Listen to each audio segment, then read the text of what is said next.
Okay, we are live. Thank you for listening and watching. This is Rock Your Life with Nora Finch, the video series, and my lovely guest, Rodger, Ruge, You got it. police veteran, and more. And we're going to talk to him in a minute after I run my mouth and do my intro.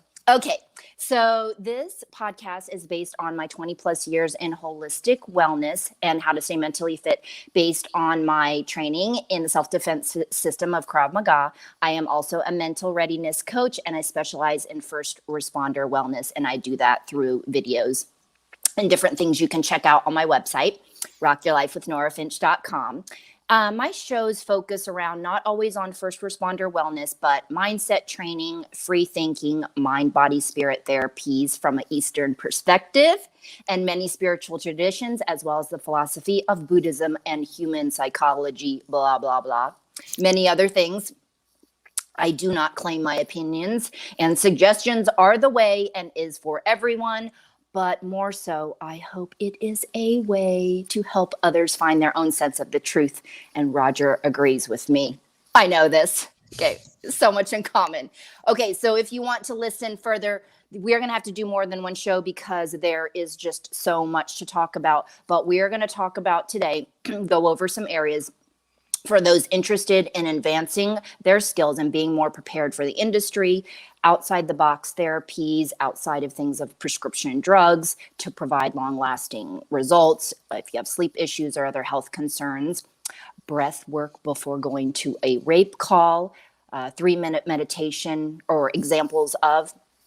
Okay, and how to be more compassionate as an officer. And I hope this show honors officers because that is the point, to provide education and all these sorts of things, right? Help expand our minds. So this you're going to find funny, I think, Rodger. So from the public's perspective, I am not a first responder. You think that I would have been in a past life. I don't know.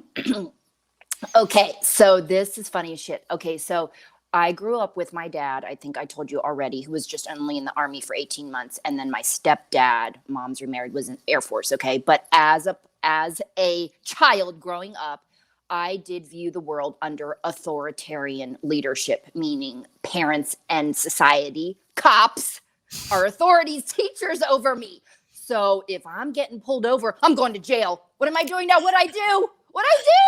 And so that's how I looked and viewed the world and cops, and then what the media was portraying to me, which I've always believed from a very young age is negative. Everything, most of everything we see.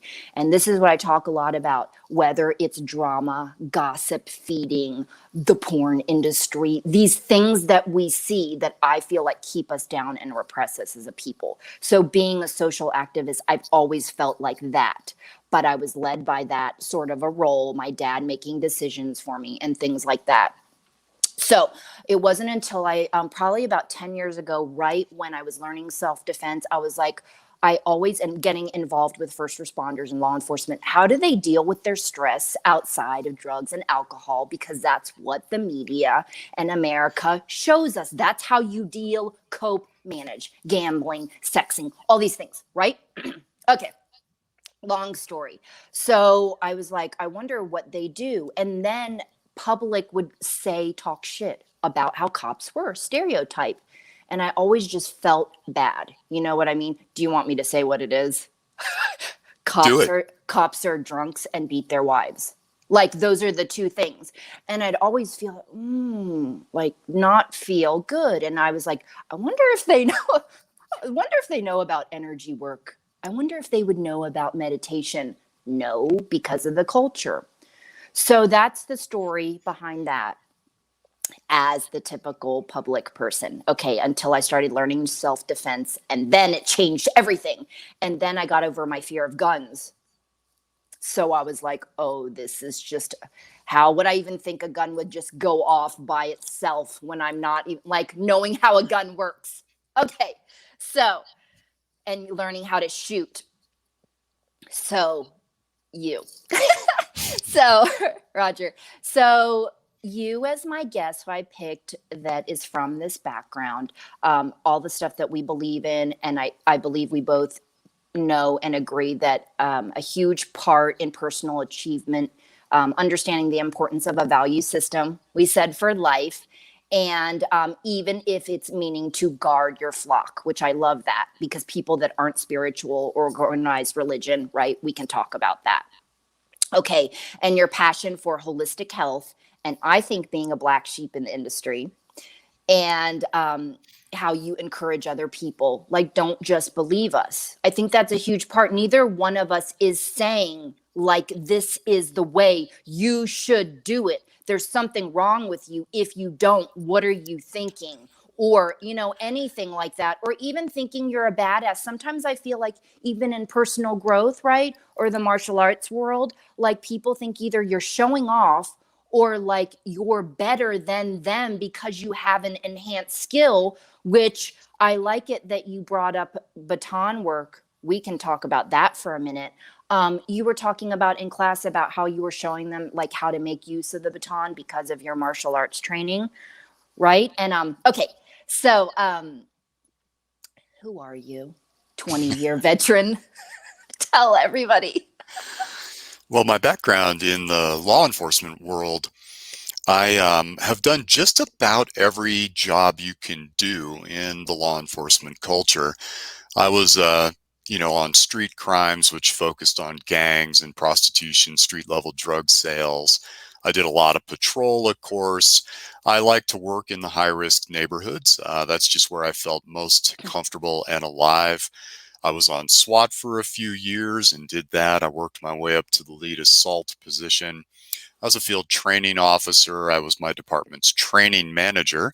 So I taught all the perishable skills: firearms, driver's training, evoc, taser, baton, all that good stuff. I did just a whole host of stuff. I was in the traffic division. I was a motor officer for several years, and I was the lead fitness instructor at my police academy. So a pretty diverse background in a lot of areas of, mid-level management and a lot of line work. So it gave me a pretty nice background to be able to connect with a lot of officers from all different areas of the country because I was doing so much training. The pinnacle of it was, and you'll get a kick out of this story, I think, Nora, I was invited to go to the Master Instructor Development Program, which is a California Peace Officer Standards and Training deal. It's a year-long program. It's a degree in law enforcement as at a master's level on how to build and design training programs and present them. To graduate from that program, we had to do 24 hours in some form of training, and it had to go through all the hoops. There was a lot to do. And I chose to do my program on wellness. So that included an area of fitness, nutrition, and at that time we called it stress management. You now hear words like mindfulness and resiliency are the current buzzwords. In order to do that course, I had to have it approved by California Post. They had to say yes. So I had to submit a proposal to do it. They rejected that class, saying that we do not believe there's a need for wellness training in law enforcement. What? So I'll just let that land for a When minute. was that? When was that? 2000. So not that long ago. Now, I will say that California law enforcement has evolved dramatically, and I am now doing a mindfulness and resiliency class under a grant in that state. So we've come a long way, but it kind of gives you an idea of what you're up against. And I used to take a lot of stuff, a lot of crap from my brothers and sisters for taking care of myself, for exercising every single day, for eating really clean foods from nature, for doing things like meditation. Oh God, don't ever say the M word, right?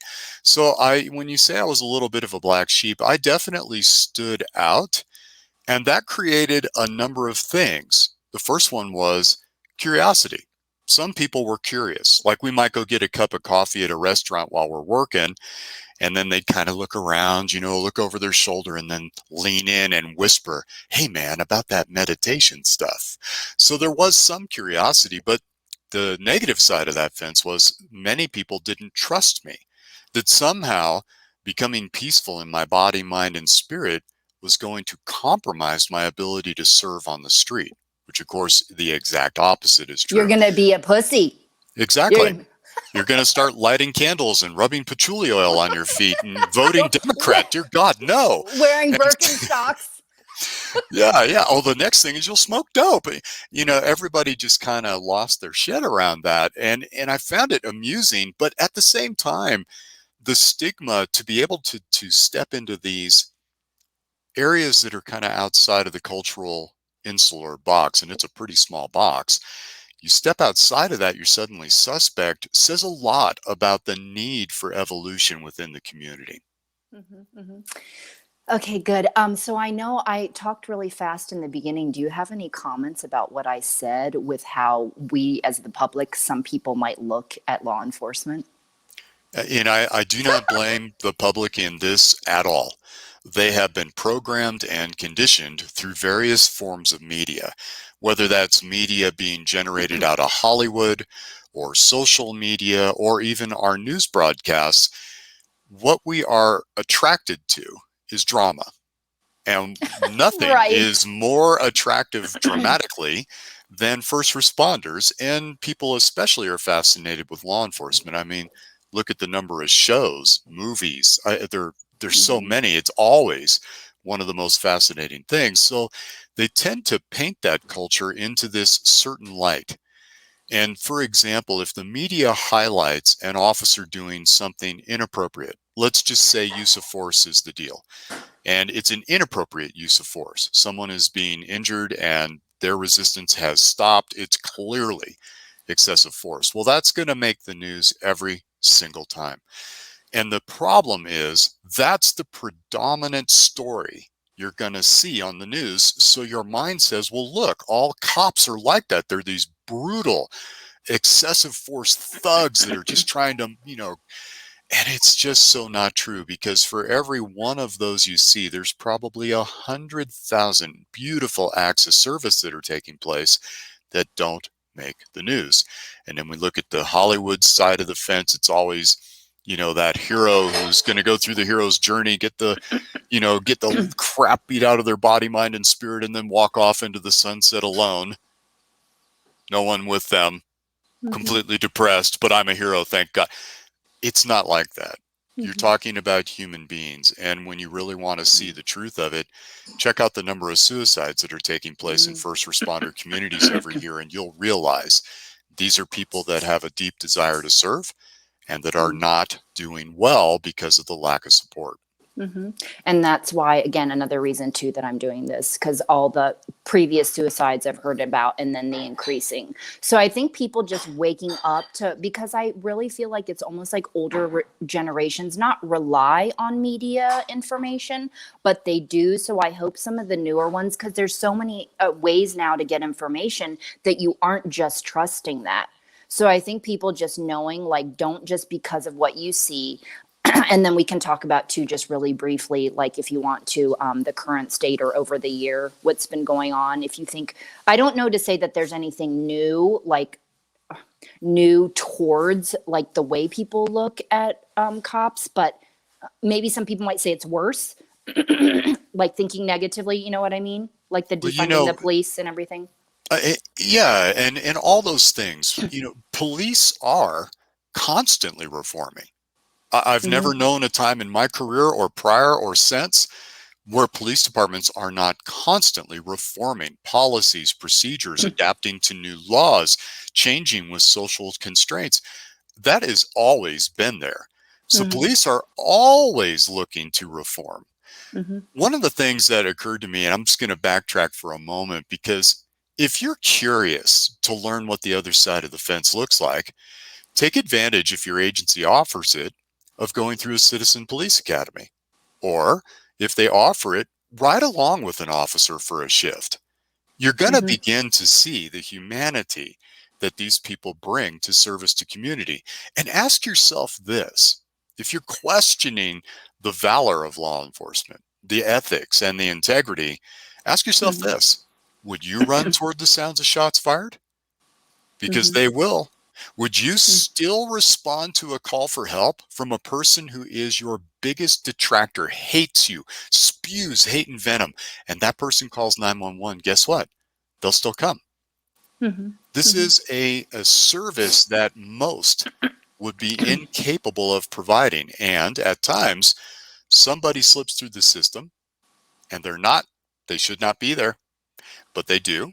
And that's the one that makes the 5 o'clock news. The vast, vast majority, and statistics prove this out, are here as community servants. Well, if you don't believe that, then my advice to you is go do that. Go check out your department, volunteer down there for a little while, and just see what you observe. You'll change your mind. Okay. A little offshoot of this, but I do want to talk about this. How do you think, because this also goes back to your upbringing, you did say, I don't know that you said you were beaten every day, but that you did get in fights for being like one of the very few white kids at school. How can, as an officer, you discern between what the media and everybody else is saying, to any specific culture? Because it's actually it's not specific to Black or specific to Mexican or whatever. What do you think could be a way to help them not let it affect the way they work, the way they, what do you think? What have you learned? Or as your result of your upbringing, what do you think? You have a perspective Yeah. on that? Mm-hmm. Well, yeah, for sure. So, my upbringing, I grew up in San Francisco, and they decided to, excuse me, do a project called busing where we were going to integrate these heavily segmented populations in San Francisco. You had the African American area, the Hispanic area, white area, Asian area, and we didn't have integration of any kind. And so the board of supervisors thought, well, let's mix everybody. So we did that. And I ended up going to essentially an entirely African American public school in one of the roughest areas of San Francisco, where I had a school that was half a mile from my house I could walk to. Now I'm bused across the city. And, every day I was challenged. I was either physically challenged, verbally challenged, a lot of things, honky, white bread cracker. I was beat up often. And I was also a small kid. I was very small for my age and size. I didn't get my size until I became an adult. And so there was a lot of victimization there. And that led to a deep fear of people of color because in my mind, well, that just meant I'm in danger. So it took me a while to get over that. I think officers can fall into this trap too, and here's how it works. When you patrol an area that's a ghetto, a barrio, a really rough area, and you have a lot of people of color in that area, you're going to call after call after call of dysfunctional humanity. Some of these calls are traumatic. After enough of that, if you're not practicing resiliency, you wear down too. And then that begins to color your perception into a distortion of the community. Let me give an example. I was assigned an area where we were having drive-by shootings every night. There was a Hispanic gang in that area that was very, very prevalent, really, really aggressive gang. And so we spent a number of months on this street enforcement team I had, and we just basically worked this gang. That was our sole project, 6 officers on one gang, and we were able to squeeze them out of the community. We thought this area was just lost. And you can just see your mind going, yeah, this Hispanic community's in real trouble. Gosh, everybody's a criminal down there, because that's all you're dealing with. But when we squeezed the gang out of there, what was shocking was hundreds of children lived there that I never saw. They slept in bathtubs at night to avoid the bullets that might be coming through their, apartment and hitting a kid sleeping in bed. So they slept in the bathtubs. They weren't allowed to play outside because the gang was so dangerous and shootings were happening all the time. All of a sudden, hundreds of kids are coming out. All these beautiful people who work really hard are coming out thanking us. And so we brought trucks down. We cleaned up the graffiti. We cleaned up the debris. We worked in partnership with the community. And all of a sudden it's like, well, this is actually an amazing community of people. And we let this little minority of people color the entire perception. If you aren't practicing resiliency, if you aren't working with the community, officers too can fall into that trap where it's like, there's no humans involved here. Everybody's a piece of crap. That's dangerous. That's very, very dangerous. And so these myopic views, my whole thing is let's expand this a little bit. Let's look at the bigger picture. Because just like people stereotype officers, officers can fall into those stereotypical problems too. We need to expand the perception So we realized, oh, wow, it's this tiny little group of people coloring this entire thing. We can deal with that. So let's go. Okay. Yes, I agree with you. So that leads into maybe another kind of part that I was going to go talk about anyway in a minute, about expanding your mind. And I didn't get to ask you this on that opened you the world to holistic. So we're going to say, how long into your career did it start with the elderly man story, or was there something else before that? Because you've also said meditation 30 years. Like what's the timeline? Okay. So the timeline is fun. I had a gentleman who needed to be placed under arrest. He was in his late 50s. He was of Asian descent. He weighed about 120 pounds.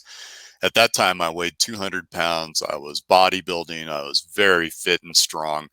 And as I went to arrest him, I put him in a control hold. So I got his arm behind his back. I locked that in. And he proceeded to just calmly look at me, turned over his shoulder, straightened his arm out. My arm separated out of my shoulder. I literally separated my shoulder as I'm trying to hold him. And I'm thinking to myself the entire time, this is not possible. I had him in a full arm lock, joint advantage, and he just very casually, and he wasn't strong looking at all. And I realized I was dealing with a very advanced martial artist. I was able to win that. I was out for 3 months with a separated shoulder, and I thought, I got to up my game. So I started studying a martial art. But what, like you just, that's the elderly man story. That's the elderly man story. I thought almost handed me my ass. that makes it even better. No, because I thought it was a muscling out of, like somebody tried to beat your ass. Nope. It was so calm and peaceful, and I was just astounded that and I had his joint locked. You should not be able to get out of that once you lock it. I want to see that. Yeah, I want to see what he did. What it was What do you stunning. think do you know how to do it now? I do now.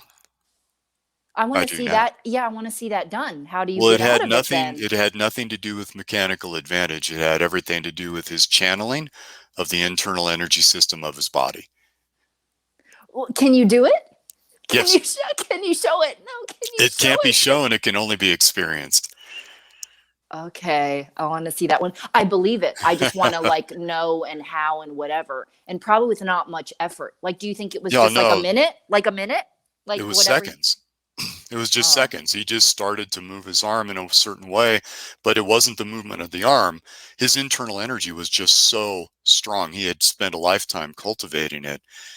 And, that led me into more like, okay, I need to study martial arts on a much deeper level than just what the police department has shown me. So I took that journey, and then I had an epiphany into meditation, and it came from a very unlikely circumstance. My Sifu, my Kung Fu father, was a tiny little guy, super cool, really happy, and just a joyful, loving human being. And we were all training with him. There were a few police officers in this class that I brought with me. It was very good. It was the art of Wing Chun, which was Bruce Lee's, rude art. And it's good for infighting, which is where it always goes to hell for a police officers when we put hands on a person. So gaining skill. And then we had a prison guard come in from San Quentin prison, 250 pounds, doing steroids, a goon, an absolute goon. This guy's job was to extract prisoners out of their cell all day long when they didn't want to come out. And he loved his work because he got to fight every day. After about 3 months of training with us, he challenged my teacher and said, I don't know that this is a quote. I don't know if this shit would work in a real fight. And my teacher says, you might be right. I've never been in a real fight. And he said, I knew it. And so my teacher invited him to fight. And he was incredulous, like, well, you want me to fight you? And yeah, attack me with everything you got. Now, this guy's 250. My teacher's 130. My teacher's a gentle, loving, he's kind of a hippie. And this guy's a brutal human being, raging on steroids. Oh, my God. And I'm a working police officer about to watch this fight go down. I'm very nervous. Well, the fight happens. And during the fight, my teacher, even though he could have struck that person several times, never did. He just blocked. And when you hit my teacher's arms, it was like hitting steel posts. I mean, he was really rooted. After 90 seconds, the big guy collapses onto the ground. He can't get up. He's panting. He's completely burned himself out. And this is what changed my life. My teacher, instead of being angry, went over with a smile on his face, not condescending, with love in his heart, helped that man up, dusted him off, and thanked him profusely for attacking with all his warrior spirit, because it showed my teacher that the 25 years of dedication he had in that art was actually worthwhile. It had actually paid off. I went home, thought about that for 2 sleepless nights, because I was pissed that this guy would challenge my teacher. I just was incredulous. So I went back a couple days later. I said, Sifu, I don't understand how you held love in your heart while this guy was so rude and aggressive and truly tried to hurt you. I said, I don't know how you did that. And I want to know how you did that, because I know if I had that heart, I could be a better police officer all the way around. Better at fighting, better at compassion, better at not letting people get my goat and make me mad. I'm like, this is it. And he goes, well, I've been studying meditation with this specific group for a long time. You might want to check them out. And so I did. I checked out this group, and that led to a 15-year extensive study with monks and monastics on advanced meditation. And everything my teacher had shown me that day became mine as well. So what did you end up, how would you say you've been able to integrate it into your work, or any of the, I'm sure there's so many different areas. Is there one you can talk about, or you want to talk about breath work? What do you think is, and then we can talk about breath work after. Well, the M word, meditation, it really sends chills up a lot of first responders' spines, and especially so in the law enforcement community. It has this kind of woo-woo connotation that that's what hippies do, etc., whatever. There's a lot of stories around it, but the truth is, every warrior culture, think of the Shaolin monks and monastics, think of the Japanese samurai. Go back as far as you want. Meditation was an integral part of their development as warriors. Even in modern times, if you doubt this, check out the Navy SEALs, who are now learning transcendental meditation as a requirement for their service. You might want to pay attention. There may be something here. And so I always try to make it safe. And how do I do that? Well, I expose people to a short meditation. It's just 3 minutes long. And I like to stack breath work in with it, so we're also getting that training at the same time. I'm a big fan of stacking a bunch of things together in a short window of time. What do you mean? What do you mean stacking? So I'll tell you.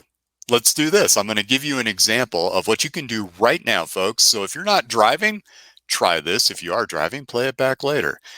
What I would have you do is sit in an elegant posture where your spine is nice and straight, but not rigid. Okay? So elegant, but relaxed. Here's what we're going to do. We're going to start with breath work. So your breath is going to move in and out of your nose only. The reason for that is when we nasal breathe, we invoke our parasympathetic nervous system, which is rest and digest calming. It's helping to even out our day a little bit, okay? So we're going to breathe through the nose. We're also just going to breathe with a relaxed belly. So just soften the belly. You don't have to do anything fancy. Just try to relax it as best you can. And so as we breathe in through the nose, we're going to expand and contract from the belly gently, very gently. By the way, diaphragmatic breathing from the belly, is also parasympathetically restorative. Awesome. So we've got 2 things there we've stacked onto the meditation we're about to do. Here's something else I want you to do. I want you in your mind's eye right now to visualize someone you love, someone you deeply care about. Mom, dad, brother, sister, son, daughter, niece, nephew, best friend, partner, doesn't matter. And as you picture them in your mind's eye, go ahead and close your eyes right now and just see them. Just see that person. Now you're activating your pineal gland, which allows us to see inside our mind with our eyes closed. We can visualize that person. By activating the pineal gland, we're also activating certain neurotransmitters that are supportive of restoring our body, mind, and spirit. Now we have a triple stack: nasal breathing, belly breathing, visualization in our mind's eye. Now, as you see that person in your mind's eye, I'd like you to feel, as much as you can allow yourself, the love that you have for them. Just feel that love and notice how your body shifts, how your breathing shifts. Now we've added yet another thing to the stack, the feeling of a positive emotion, in this case, love. Now we have all of those foundations. Now here's what I'd like you to do. I want you to choose a word for your inhale and a word for your exhale. Inhale, exhale. The word might be Love. here, now, love, joy, peace, happiness. Just pick 2 words, one for inhale, one for exhale. Why? Because our minds tend to wander when we try to quiet them. But by giving it a low-level task, we've now helped the mind to stop its habituated thinking. It has a little bit of a task, and we're adding positive affirmation, words of support to the body, mind, and spirit. Love, joy, happiness, peace, here, now. Anything that makes you feel good and is connected toward the person you love. So now we're adding positive affirmations to this short meditation. We're feeling the love. We're seeing the person that we love in our mind's eye. We're focusing here on the heart center, which is terrific because cardiovascular disease is a problem. We can target that. We're invoking the pineal gland and neurotransmitters that help us feel good. We're nasal breathing, belly breathing, all of that parasympathetically restorative. No downside here at all. And so here's how this works. For 3 minutes, and we won't take the time here, but this is how it works. Now that you've set all that up, you've stacked all these things, now you get to meditate. And the meditation is simply this. You sit in that nice relaxed posture and you breathe in through the nose, relax belly, and for 3 minutes, you just say your word. Peace, love, happiness, joy. And for 3 minutes, just set a timer and let yourself relax as much as you possibly can. I think it's very important to close the eyes so we reduce some of the visual stimulation, because that way we won't get distracted as easily. Now, here's the cool part. Everybody says, Rodger, 3 minutes. Come on, man. That's nothing. You're supposed to meditate for hours, aren't you? Aren't you supposed to go sit in a cave in the Himalayas for 20 years and learn this shit? No. 3 minutes has been shown to keep us in parasympathetic nervous system dominance for up to 6 hours. What? Yep. I know. All right. I said 3 minutes. And if you tell me I don't have time for this stuff, liar, you got 3 minutes. What people don't understand is that it doesn't have to be this grandiose thing to have an amazing return on investment. So I like to teach people this kind of thing so that they have an entry point that isn't this crazy thing that they have to learn for 15 years like I did. It's like, no, you could do this for just 3 minutes a day. But here's the magic. And I don't expect you to believe a single thing I say. Put it to the test, because it'll be there for you. Put it to the test. Do this for 30 days. 1 3-minute meditation a day for 30 days. That's all. And just notice how things begin to soften, how your body begins to respond, how you think clearer, how you feel better, how sometimes some of the things that are bugging you physically just start to go away. And what'll end up happening is most people will prove this to themselves if they give it an honest try. Now you're doing 2 3-minute meditations a day. Maybe you do 3 3-minute meditations a day. So this is the idea, Nora, is to keep it simple. I would like to add to this, brother. Okay, number one, yes, people could think meditation is also boring, but not only that, the idea is not to stop thinking. I think people think it's all about how do I calming the monkey mind. No, you just let the thoughts go, come and go and pass. And then number 2, places to do meditation. Doesn't have to be sacred space, while I do recommend that.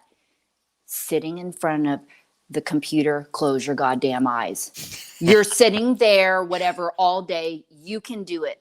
How about this? This is the first thing, I'm sure, with the first responders at the 24/7 whole lifestyle. You get in the car. Stop. You're sitting down, okay? Stop. Like, just tell yourself to stop and sit there. And there's a lot of, and it is a skill you develop. So I don't like to sit there. I twitch. I have ADD. I'm always tapping my foot. I'm always doing something, whatever. Well, then try this challenge, because you'll see in yourself when you stop. If you're used to erraticness and constantly on the go, like start doing things. What do you call it? Not texture. What do you call it? Tangible or just slow, like cutting vegetables or washing the dishes. How about wash your car? Not a lot of people do Just that here in be California. present. Just be Washing your own present. car. Right. You're Well, yeah, describing but you presence just, exercises, right? well, So that's a yeah, Zen practice of, I'm going to cut these vegetables and I'm going to cut these vegetables. That's it. Nothing that's else. all. That's all I'm That's doing all. with all my focus and concentration as if my life depended on it. So I got two quick comments for you. Number one, I've met a lot of people in the first responder community who can't hold still. They're that person. Well, if this even 3 minutes sounds like, no, I can't do it. Okay, great. Go find a moving meditation. Walking meditation. Absolutely. Check out a walking meditation, which I teach because it's so powerful.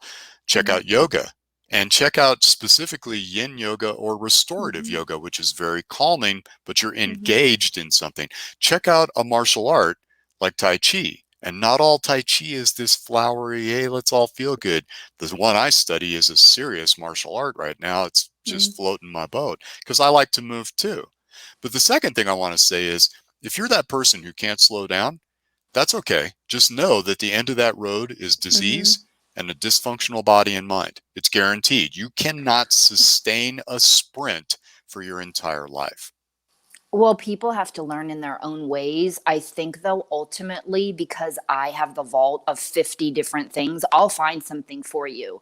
Is just that we all, find it in your own way. And maybe a good way to start, binaural audio or even visual things like that hypnotize you. How does that feel? Does that feel good to you? Like, or the angry and the erratic and the mania, like, does that, like, choosing, so I mean, until somebody gets to that point, because sometimes I feel like the talk of stress kills and illness and disease, like that doesn't get through.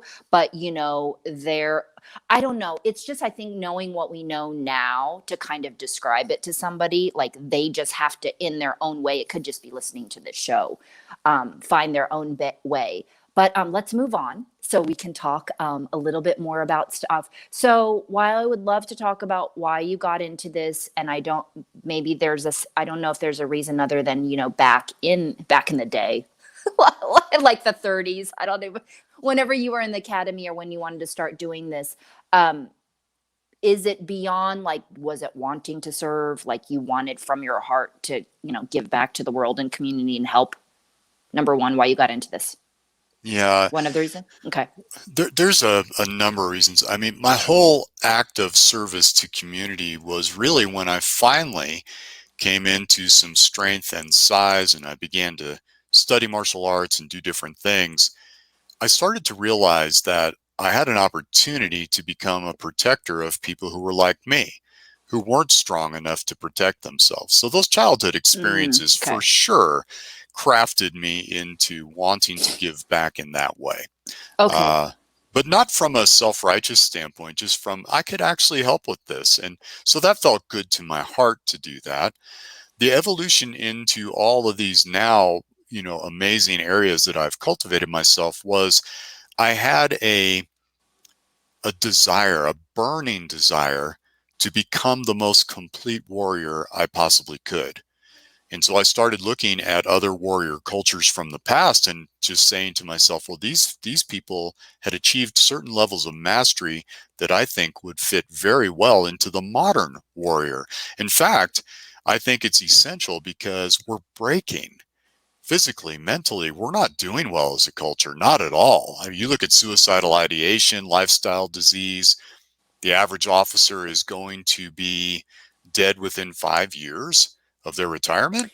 Whoa. So, while these doom and gloom statistics are there, I think we can take the lesson and say, well, maybe I can stack the statistical deck in my favor. And could I become even better at my service to community? That was my burning desire, Nora. That's why I wanted to cultivate these things ultimately, because I felt better in my body, my mind, my spirit. I was able to serve better, and now I'm able to help others. Okay, good. Thank you.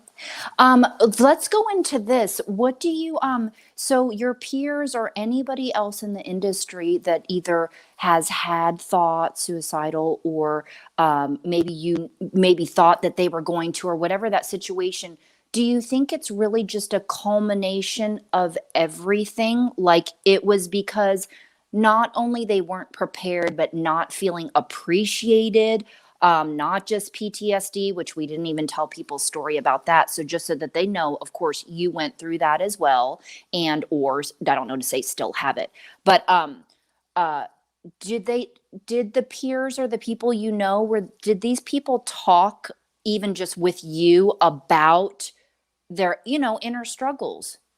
Like, did you know, like, oh, I knew he might do that. Like, I thought he might. What? Yeah, it's been an evolution that way as well.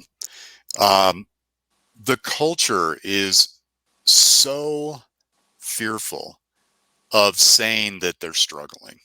And Of even now, I course. do see Yeah. it starting to change, but even now, there's this massive stigma around Right. needing help of any But kind. And so, I'm saying, I just mean like the people even the people you might have been close with or that you knew did it. Did they say, no, they didn't. As a matter of fact, the time that I would hear from people who knew my journey, I'd been through my own complex post-traumatic stress disorder and all the challenges that brought. I've been through my own journey and I had healed myself. I'd come back from that.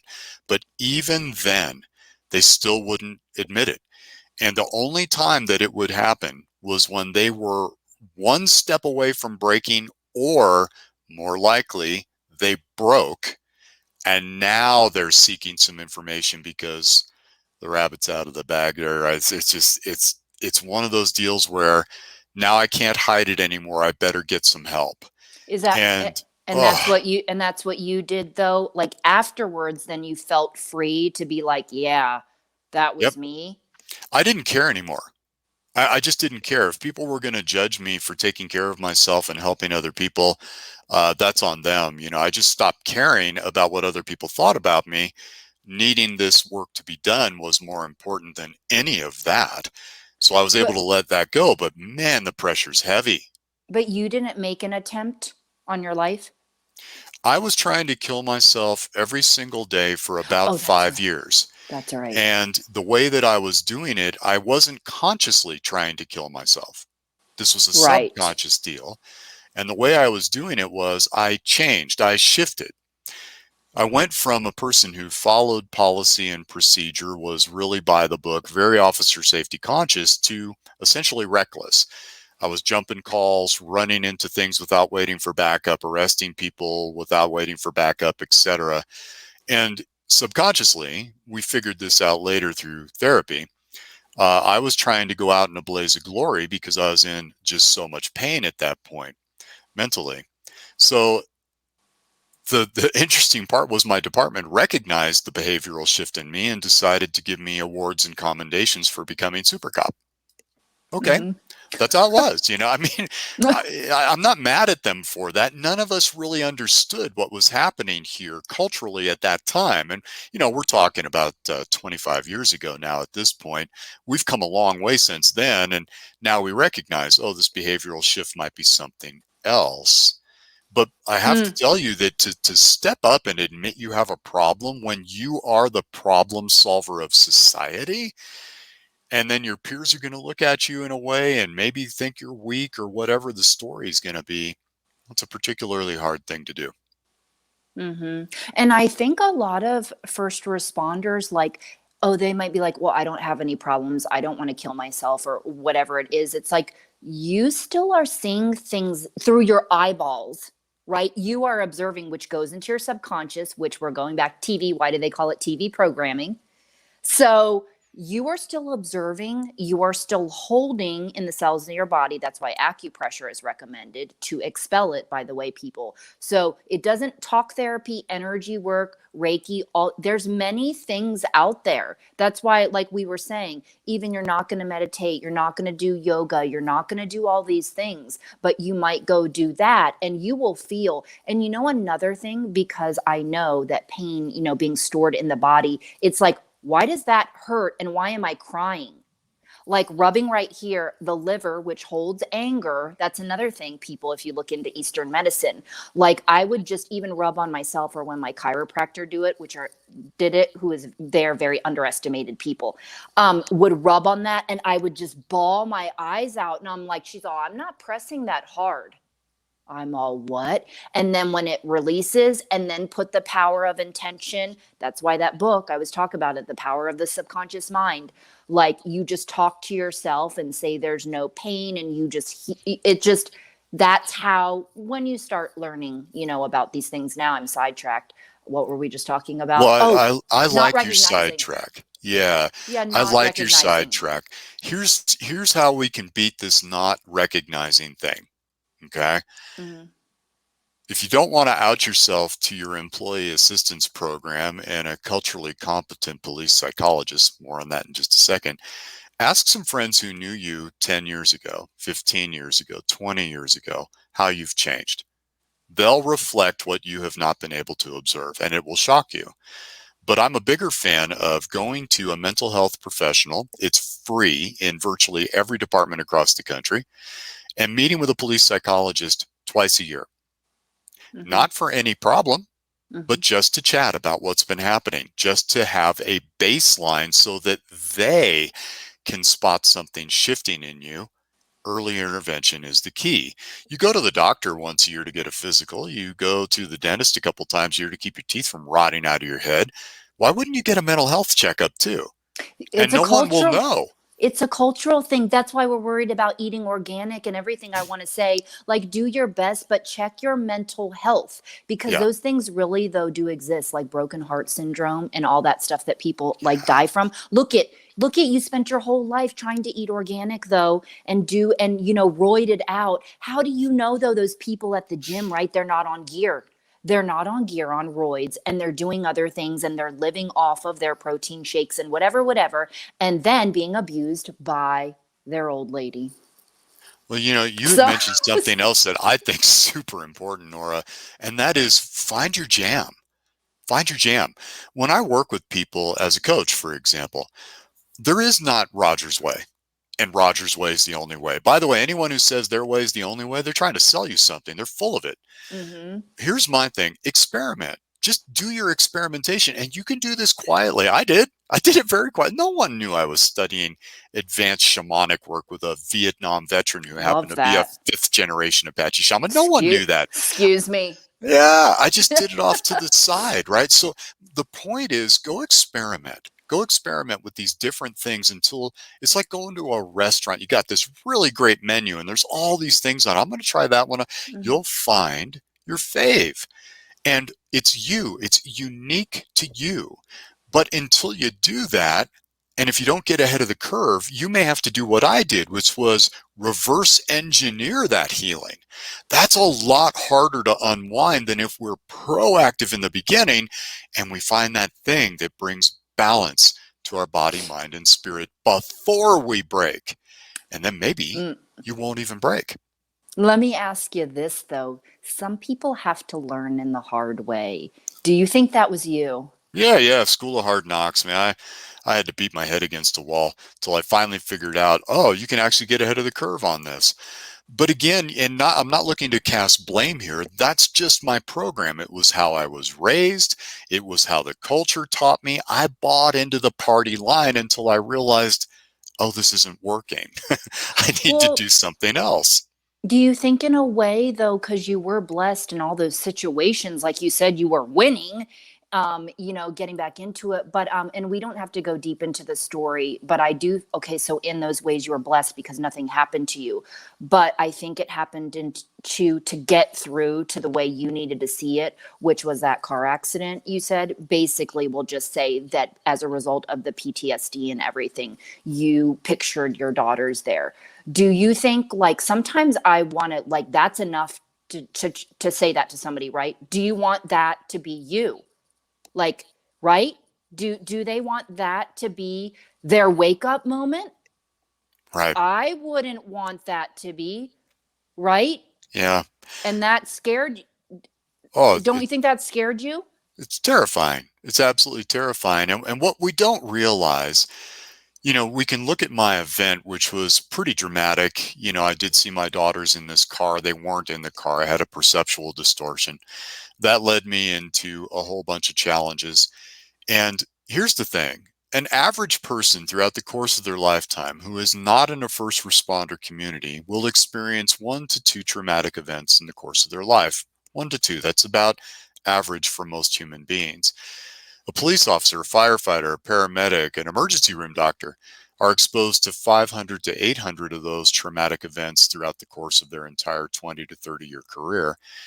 It's cumulative. We are not above this, and I think we tend to think we are. That somehow we're special and we're insulating. No, you're a human being. It's going to catch up to you at some point, unless you're a pure sociopath. In my case, the thing I want to highlight, when I went for treatment, and I did ultimately experience EMDR, which I was one of the first people in the country to experience it. I went for that single event, that traffic accident where I saw my daughters in the car, but 6 more came out during that particular treatment that I didn't even know were locked into my tissues, so to speak. The issues are in the tissues, right? And as that released, I just felt better and better and better. But I was astounded that those other events were lodged inside my psyche, which was being expressed negatively in my body. My body wasn't doing well because it was trying to compensate.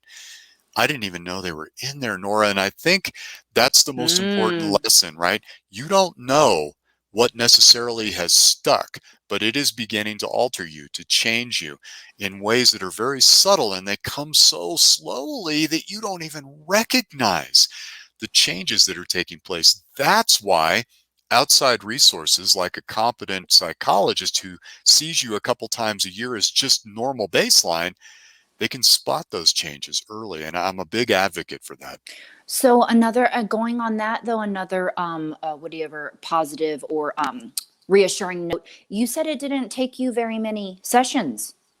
No, I had about, as I recall, it was 6 sessions of EMDR, and I was back.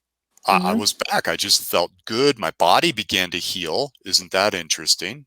It's not that surprising, but for some it may be. My body began to heal. My mind healed. My relationship improved. Everything in my life improved. And I felt like the old Rodger, the guy who was happy, loved doing his job, was not rushing into danger like a maniac, wasn't Mm-hmm. doing off-duty behaviors that created the same, energy. All those things were resolved in 6 sessions. And I have to tell you that this was another catalyst, because EMDR at that time, which is now a treatment in trauma therapy that's well established, to go to, at that time, it was experimental. So I thought, well, gee, if that's experimental, I wonder what else might work. And that's what led me Mm-hmm. into esoteric practices. Mm-hmm. I love it. Okay, every time you keep talking, I keep thinking of other things. Okay, so this is a good though way. Okay, how would you describe the way you felt before and the PTSD and everything, if you can remember, and then when you changed, or even to say happy, like what? How did you? So before and after your life. Yeah. Imagine going to a massage therapist, and you're going there Yes. because your body is all bound up. Like your muscles are just, ropes, knots. Just imagine that. And you go in and you find the most amazing massage therapist you've ever had. And for 90 minutes, all those things are worked out, and you're just a puddle of just, oh yeah, I feel so good. That's the before and after. My body was contracting with all this tension and stored energy that I didn't know how to release. I was in chronic pain. Everything was just tight. I had no flexibility in my mind or my body. And then after treatment, I was like, oh, the relief that I felt was staggeringly profound. What about mentally and like anger? Like, do you like those parts of it? Would you say you were a sad or depressed person, or when you look back at how you were I was a beast. closed, I was energetically a beast.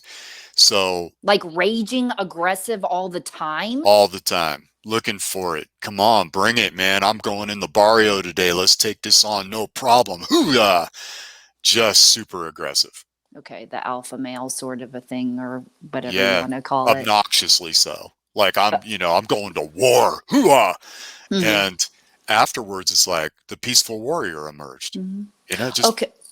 Okay, yeah. two other areas that I specifically want to go over, and then well, this is important because I haven't really talked about this much. The spiritual file you talk about when it comes to dealing. Let's just do brief on this: grief, loss, dealing with death, and then still working within your career. Having all of that. What is your method for addressing that? I had a really amazing police chaplain express to me how police officers are, in his opinion, the most spiritual people on the planet. And I said, really, that just sounds strange to me. But he started to encapsulate that. And what he hung his hat on was something that really landed for me. He said, all of us must have an absolute value system Mm, beyond ourselves, right? What's an yes. absolute value system? Well, that might be Christianity or Judaism. It could be a religious doctrine. It could be that I just believe in something beyond physical form, but maybe I don't label it God, I label it spirit or the universe. I feel like there really is something, but I'm not into organized religion as a way to express that. Or maybe I am 100% atheist Atheist. and I believe in the United States Constitution, that I'm going to support that. Or I believe that protecting the flock as that sheepdog against the wolf, that's my absolute value because I believe in something larger than Yes. myself. And when we Yes. have that aspect of spirituality, because that's really what it is, what any one of those examples can be labeled spiritual because it's beyond you. Now you have something on the hard day to say, this is why I serve. I serve because I am a messenger of God. I serve because I am connected deeply to spirit. I serve because that constitution fills my heart with a service heart. When we can do that, we now counterbalance and we take it off of ourselves, so we don't have to take it all on because you just can't do it. Hmm. Okay, okay. So yes, I agree. And everybody, there's something for everybody. So, because again, I think we come from very Christian thoughts and very rigid ways. So when something happens, whether you lose a partner or somebody in the department, maybe, somebody more closer to you, you're going to maybe hold on to that more than a stranger. How do you though, so is it a process you do through your mind? Do you put it in, or whatever it is, put the thing in? You don't put your friend in the dumpster. I'm just saying, how do you process, right? You let yourself go through the process and the grieving process, but then you also store it. You have a way of, what's your way? Do you pray, connecting with self? If you don't like to use the word Yeah, pray, it's a super good, well, and I see prayer and meditation the same. synonymously. I Yeah, think me it's too. just semantics of the same thing. Me too. Uh-huh. Yeah, for me personally, the way that the last 2 years for me, I've lost over 20 friends who most of which were police officers who didn't make it out of Gosh. their 50s. Almost all of them were younger than me. And I'm thinking, oh my God. Is that So in the field, or is that from some were in the line of duty, but most of them were lifestyle diseases, cancer, diabetes, advanced diabetes, heart disease, all the lifestyle funny? stuff. Wow. And Mm. most of them didn't even make it to retirement. So that's very difficult. When I think about them, their memory, and I think, okay, Can I grieve? Of course I can grieve. In fact, it's essential that I grieve. So I feel that. I feel that loss, and I allow whatever needs to move through me to move through me. I don't try to suppress these emotions anymore like I did when I was a police officer. I let them flow. And then I say, how can I honor their memory? What lesson did they Mm-hmm. provide me? And in many cases, I can say, well, this person drank themselves to death. That was a avoidance coping mechanism they used to handle the stress. So can we take that lesson and apply that to honor their memory and to say, this is something we can easily avoid. Don't fall into this trap. Here's ways to work around that. I try to always honor whatever was alive in that as the lesson that I can now bring to others and say, here's an example and here's another way to go about that. I think that that helps to leave a legacy, even when that legacy is born of tragedy. Mm-hmm. Okay, now this. Okay, great, beautiful. I love that, especially to when we understand again, the culture doesn't teach us these sorts of things. Like the Stoics, who I love, said, "And they shall be returned." I love that. Wherever you want them to go, heaven, a better place. Okay, this is when you're dealing with those motherfuckers on the street, the criminals or whatever, and the murdering and the whatever. How do you not hate? That was exactly what I saw in my Sifu when he didn't hate that guy for bringing his insults and attack. And I saw it there. I saw it in a number of places, but one of the most profound things was I got to do an immersion in a martial art called Sistema. And I did that for a Mm, week and I trained with Russian Spetsnaz that's right. soldiers. Hmm. Now, if you're not familiar with a Spetsnaz, think Green Beret, Navy How do SEAL. you how do you spell it? Oh, God, don't, no, it's a Just look up Russian something with an Spetsnaz. E. It's a Z on the end of it. S Does P it E start? T C Z. Easy, I Okay. think. Okay. Spetsnaz. And Spetsnaz. so these soldiers, these Russians are very advanced in their martial arts, and they do two things that I think are profound to remove this idea of hating other people. The first thing is everything they do is playful. So they have this like childlike playful curiosity. And that may be hard for some of our listeners to even understand when you think of Russia and soldiers. But I'm telling you, they're the most playful, happy people I've ever met. The other thing that they do that's astounding to me is they don't take anything personally. That's it. They just say nothing's personal. Even when someone's Mhm. trying to kill me, it's not personal. They have a belief system that differs from my belief system, and we're at war because our governments say we are. And so all of them said, if we weren't soldiers on opposite sides of the fence, we'd probably all have a beer together. So they just think that nothing is actually personal, that if that person who hates me were to sit down with me and we were to have, break bread, that we would come to a mutual respect and understanding of each other. And so I can let go of that hate because it's not actually directed to me, it's directed toward what I represent. Okay, good. So, do you think knowing what you know now, though, spiritual, everything that you know and connections, do you think it's past life stuff? Do you think this is a battle of good and evil? Do you think it's almost necessary? I know it's for, so I have my own thing, right? Lessons. It's all learning lessons from each other. But, like, what do you personally believe? Well, my On the belief, streets. On the yeah, streets. totally. I think actually everything is perfect, that it is exactly the way it should be. That's what I believe. Because And the because it's a reason I yin and believe yang? that, Okay. sure, I mean, so I believe that there is something that is beyond physical form and that we are all here with an opportunity to learn, evolve, grow, change, and that all the life circumstances we face, no matter how you would label them, are for that purpose, for us to get exactly what we need in order to evolve. So I approach everything from that perspective. Now, let's be clear. I don't paint lipstick on a pig. When life sucks, it sucks. And I can feel that, however, as quickly as possible. I'm going to ask myself, okay, that was really hard. Now, what was I supposed to learn here? What is the opportunity here? It allows me to navigate the adversity of life with a lot more ease and grace when I frame it that way, because I think it's so big, Nora, that my little myopic view of the world, I can't possibly know the truth of it all or the why of it all. And I'll drive myself to madness trying to figure that out. That's not for me to figure out. What I accept, that the world in the state that it's in, you could tell me every negative thing you can think of right now, and I'd still tell you, yep, and that's perfect, because we're all getting what we need from that. And that's a hard truth for a lot of people to accept when they go to a dead baby call, That's where right? I was going to say, how would you counsel them? How would you even like say, because they don't want to hear that stuff of this was supposed, I know you don't say this is supposed to happen, but No, what I would be never a say that. comfort? Let me What give would you you a good comfort? example here.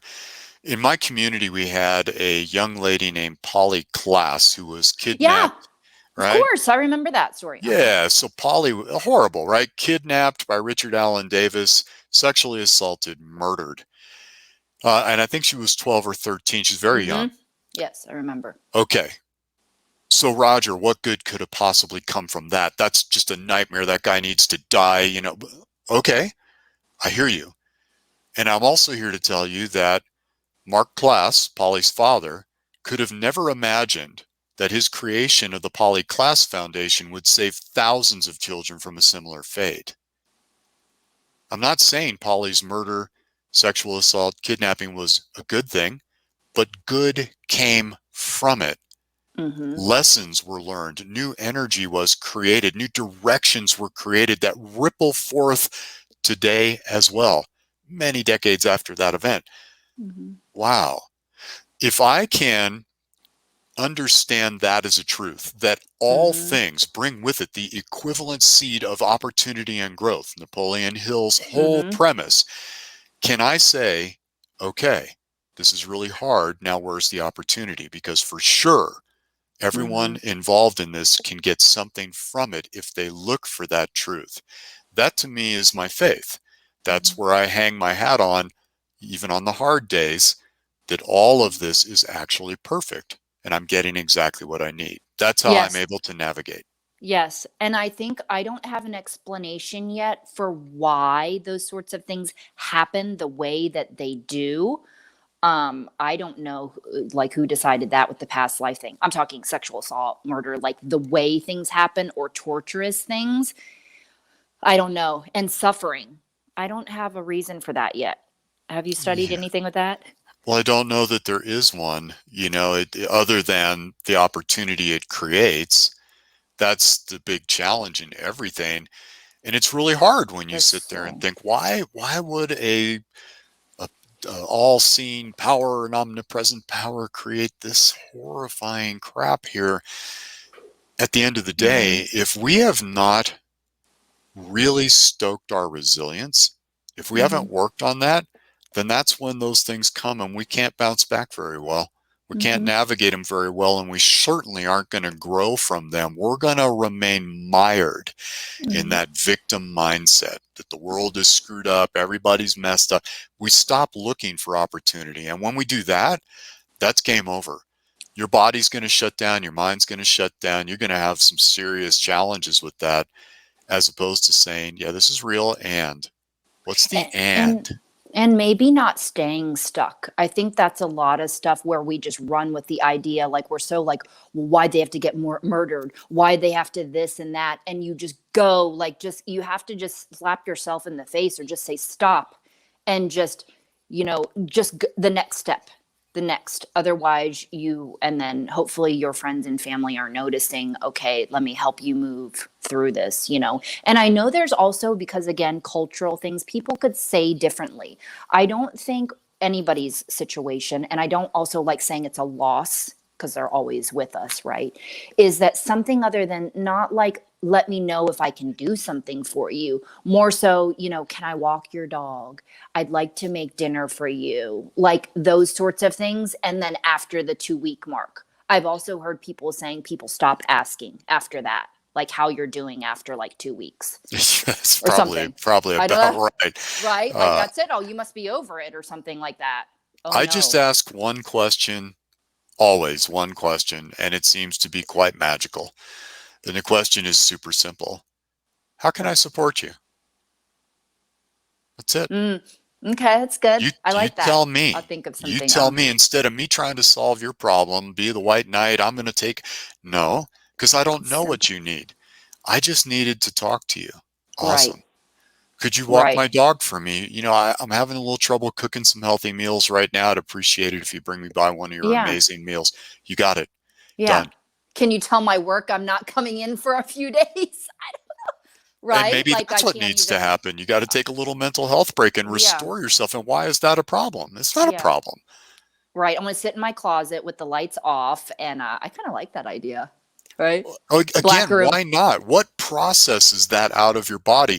For me, because I'm so physically oriented, raging would help.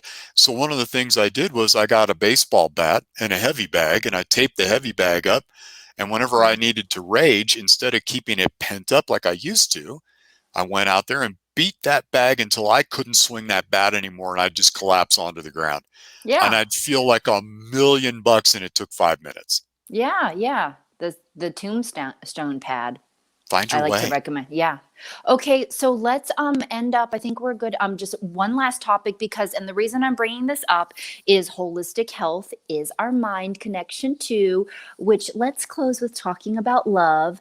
This is also a way to help us, when we have better peaceful relationships of love, it helps us perform at our best, right? So if you're stressing on your relationship with your old lady or your old man, whatever it is culturally that you think you're supposed to live this certain life, let's talk about this, what we were talking about earlier. In terms of the relationships we have, we're going to say romantic. I don't know to say, okay, let's say romantic. Let's focus on romantic. Whether you want it or you think, whatever it is, you think it's going to fulfill the ultimate, oh, now I'm happy, right? I got the big house. I got the fat rock. I got the car. I got the person. I got the whatever. So when we're talking about this, is societal norms of when you have this, then everything is perfect and it's outside of yourself. And the scam going on is that they teach us that it comes from outside.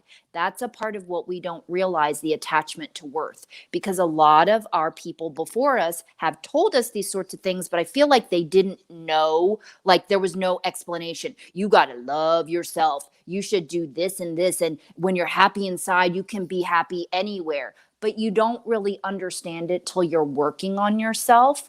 So you and I have talked about being in any form of long-term relationship is that realizing that don't expect your happiness to come from outside and that the person is going to complete everything, right? And everything is perfect. Tell me your experience, your It view. starts with cultivating that self-love, that really, and understanding what that feeling is like inside your body, like really anchoring that. One of the things I like to do is, again, I close my eyes and I visualize that person that I love. And we may be in such a dysfunctional place that we don't love anyone right now. That's possible for some people where we just degrade to that point. Can you love your pet? I've had people say, I only feel love for my animal. Great. Wonderful. Put that animal in your mind's eye. Now Right. you visualize them, right? And then as much as possible, allow yourself to feel that essence of love. Feel it really and let it expand through your body. Now, this is key. Do this right before you fall asleep. As you're drifting off to sleep and you're kind of getting in this place where the head's nodding a little bit, head's on a swivel, you're at 10.5 hertz on a brainwave frequency. That's a hypnagogic state. It's a very susceptible and suggestible state of consciousness. If, as I'm falling asleep, the last thing I feel is love, and I see that thing and person that I love in my mind's eye, and I go to sleep, the subconscious processor is now tuning itself to that frequency. I mean that literally. And your reticular activating system is now tuning itself like a tuning fork to the frequency of love in this case. So then when we wake up in the morning, very first thing before we jump out of bed, grab our cup of coffee, start thinking about the problems of the day, turn on the news, Stop right there. As you're waking up, you're back in 10.5 hertz, a hypnagogic state. Put the person you love in your mind's eye and feel that love that you have for them. Nothing more than that. 1 to 2 minutes. That's all I'm talking about. And now your subconscious processor is more oriented to begin scanning its environment for love. Here's the thing. You've wanted a new car. At some point in your life, you wanted that car. You I studied it. got I it. want I that got it. white BMW 328i with a tan interior, and all of a sudden they're everywhere. Well, they were there before too, but you weren't attuned in your subconscious to scan the environment for it. Now you're tuning yourself to look for love, and all of a sudden you see that elderly couple crossing the street still holding hands, and you go, oh, wow, that's really cool. You see that kid running with a puppy in the park. Oh, that's neat. And that other person's blowing bubbles. How cool is that? All of a sudden, you are now scanning your environment for more loving things. And when you run into conflict, you can then ask yourself the single question. I love single questions, as you could tell. The single question is, okay, I'm in conflict with this person. What would love do? And I feel the feeling I've trained myself now to experience more frequently. I said, what would love do right now? Love would express its truth in this way. I would take this action. I'll go that extra mile right now because that's what love would do. And you continuously cultivate this energy of love everywhere you go. And it doesn't make you weak. It makes you remarkably strong. So we're talking about, though, right now, attracting love, this part, this section. But what if when we're talking about cultivating the self-love of, I'm talking about the working on oneself and finding our unique abilities so that when that person, if we decided we want somebody like a person to help enhance our lives, we can feel fulfilled inside. Because we're Well, there it talking about is. enhancing, right? Because the first part is that's how, so you just told them how to attract. And I have a similar way too. That's how to attract more love. And you will, yes, so that's how you'll be attracting, but you need to work on yourself first. So you don't feel like you have to have that to feel loved. Yes, and Right? that's That's a good way to exactly put it. it. So those Okay. practices are exactly that, right? As we're discovering what love feels like inside of us, we're now practicing that self-love as well. We're resonating that frequency inside our Growing it. bodies emotionally with feeling. And here's the interesting part. When we then are in a partnership, we've got that special someone. It's not because they're filling a gap. It's because their love frequency is resonating with your love frequency. You're vibing together. You just get each other, not because you're trying to close a hole, but because you're Mm-hmm. both complete. And in that completion, you recognize that in the other Mm-hmm. person. And I think too, I don't know if you agree on this. So again, a cultural thing in believing that there is only one.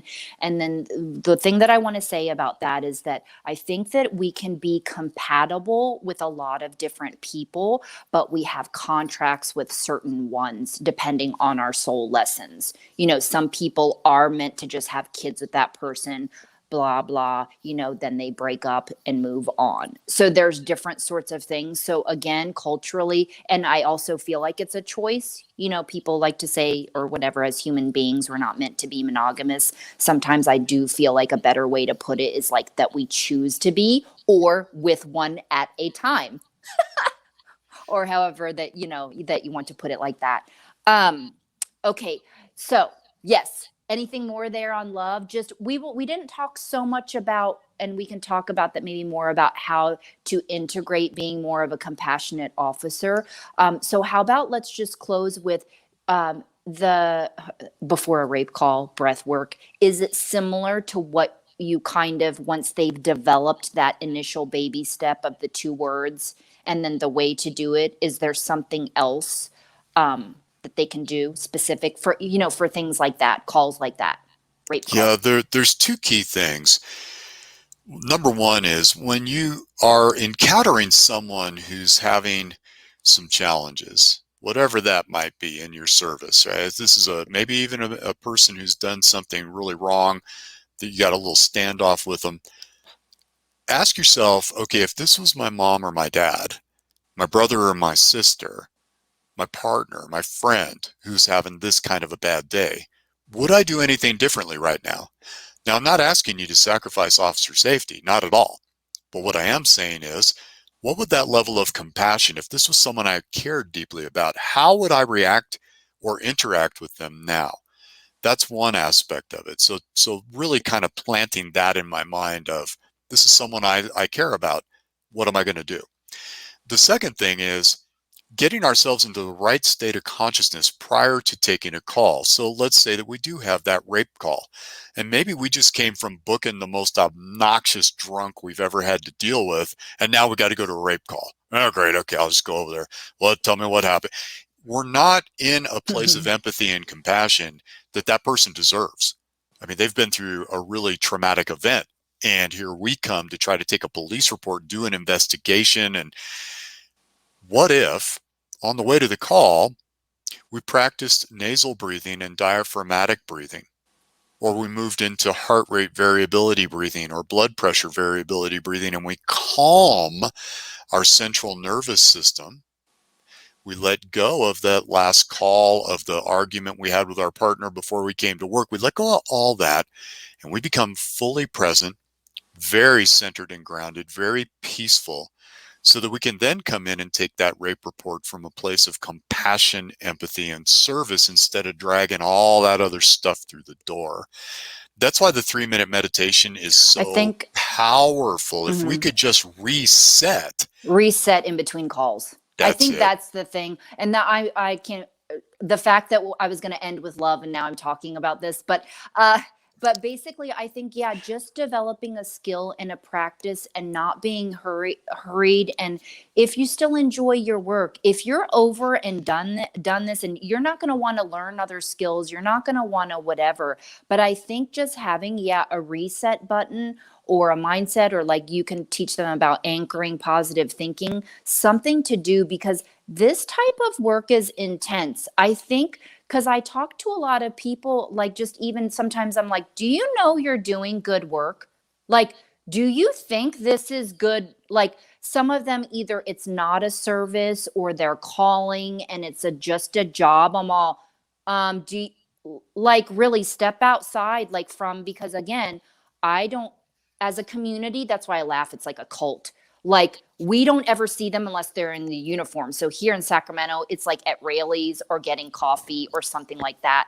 So like being able to talk and say, like, do you realize the type of work you are doing?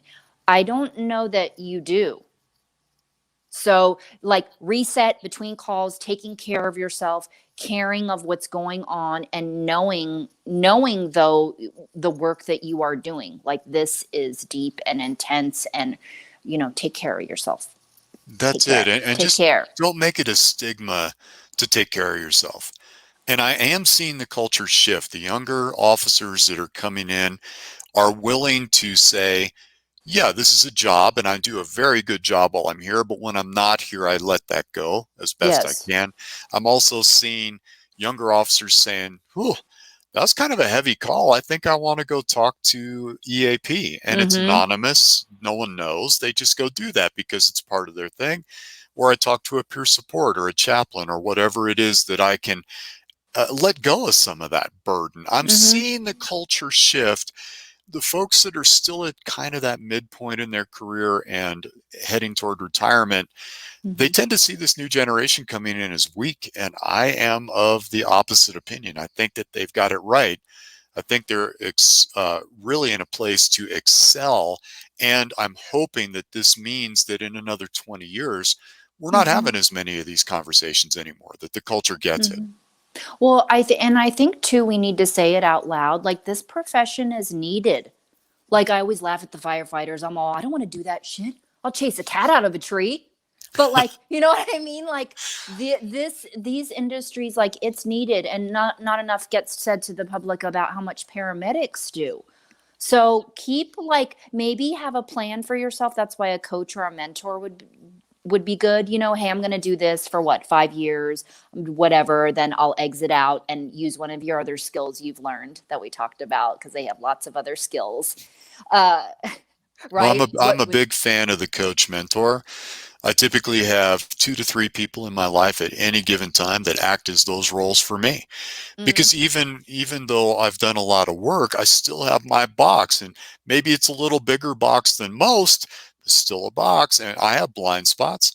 I think it's important to have someone who can help us to call us out on our stuff when we're just locked into that thing and go, hey, here's what I'm seeing, and maybe consider this or that. I always have people like this in my And life. so for me, I know, because that's why I think I'm a good example of just knowing like what it's like to think negative to positive when I knew I could create things in my life. What helps keeping you staying positive always? I know you've grown so much, but like if you were going to say to always learning, I would say learning. What helps you surrounding yourself with positive people? How about that? Outside of your industry. Well, there's another key is to get people that are not connected in any way to what you know so well, because their outside perspectives are fabulous, right? It begins to open up new possibility for you. For me, this idea of being positive and trying to surround myself with positive people, it's all in what I get on the return of that investment. And I'm going to circle back to what we talked about right at the beginning of the show. Don't take my word for this. Go experience it and prove it for yourself, because it's a self-fulfilling prophecy at that point. Once you dip a toe in the water and you get a return on that investment, you're attracted to it because you got something back. It was real. It enhanced your life. Go experiment, go play, get out of what you know, push your comfort zone a little bit, and watch the beautiful return, because that will feed you to your next steps. Mm-hmm. Well, that's why I said one of the two things that helped open my mind is trying different types of food and music. So, and those things, people are fearful. Okay, the music thing, I don't understand what they're saying. If it's world music or whatever, it's in another language. And two, that looks gross. Or, like whatever, in Indian food, or like whatever looks like baby shit, or like, like so many things. They need to go try like ahi tuna or something like raw, something, that's actually tastes good though, Be like a to child. venture out. Just Yeah. be Mhm, curious and playful, and try to approach life as much as you can, as much as you can mhm, allow yourself, from the playful curiosity of a child. And once you mhm, do that, well, they explore everything. They're just curious. They don't, mhm. oh, well, they might do that, but maybe they'll try it and go, oh my God, that's amazing. Be playful. Well, I never knew. That's why I don't like labels. I don't like so many things because I can like so many different, things. So people are so stuck on like, oh, that's not something I would do. Or like, I even never thought I'd be like taking Zumba or whatever. Punk rockers don't do that stuff or whatever. And like, you end up when you expand your mind, that's the part that people don't see the other side until you Yeah. start exploring. Yeah. I like it. Be an Mhm. explorer. Yes. Just be an Yes. explorer. That's it Yes. right there. We give you permission.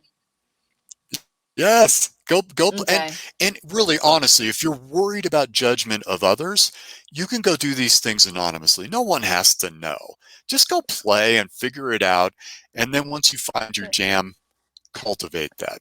But remember though, that goes back though, the who the fuck cares though what anybody else is doing? That comes from judgment. Why do I care, Rodger, what you are doing? That is not my life. And who you pick to mate, to date or marry or whatever. Like, do you know what I mean? So that just goes into Oh that. yeah. But it takes time to release like even that the fear or the ostracizing or having to go out on your own and be a black sheep or Well, I whatever. think you're right on it, Nora, because when you're in the tribe, especially of law enforcement, if you get voted off the island, hmm, that's rough, because you hang your identity, right? You don't say I practice law enforcement for the city of. You say I am Mm, a cop, I am a police officer. And then if you're mm, not in that mhm, culture, well, mhm, what are you mhm. now? I mean, losing that tribe is really brutal. It Well, of takes bravery course. to do it.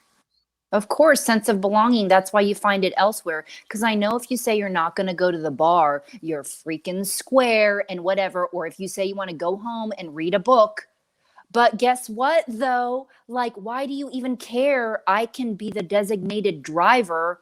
Or, like, why, you know what I mean? You're going to talk shit because I want to read and educate myself. Oh, I'm better than everybody else. They're going to say, because I don't want to go drink.